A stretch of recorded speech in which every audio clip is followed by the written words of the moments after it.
महाराष्ट्र मध्य प्रदेश पोलिसांची संयुक्त मोहीम 4,30,000ची अवैध दारू उद्ध्वस्त। मोर्शी सीमेवरील सालबर्डी घोडदेव जंगलात पोलिसांची धाड।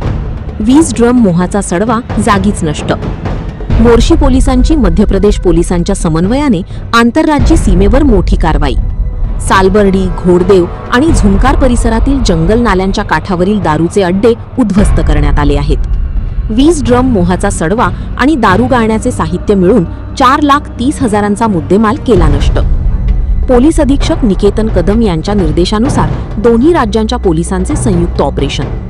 सकाळी 6 ते 10 वाजे दरम्यान गोपनीय माहितीच्या आधारे मोर्शी पोलिसांनी टाकली धाड। अमरावती ग्रामीणच्या मोर्शी पोलिसांमधून आंतरराज्य सीमेवरील मोठी बातमी समोर येत आहे। महाराष्ट्र आणि मध्य प्रदेश पोलिसांच्या संयुक्त पथकाने सीमेलगतच्या सालबर्डी घोडदेव आणि झुंकार गावाच्या जंगलात धडक मोहीम राबवली। कडक बंदोबस्तात सकाळी 6 ते 10 वाजेच्या दरम्यान चाललेल्या या छाप्यात नाल्यांच्या काठावर अवैधपणे चालणारे गावठी हातभट्टी दारूचे अड्डे उद्ध्वस्त करण्यात आले आहेत।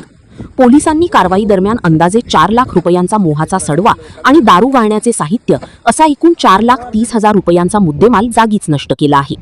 या धडक कारवाईमुळे आंतरराज्य सीमेवरील अवैध दारू तस्करांचे धाबे दणाणले आहेत।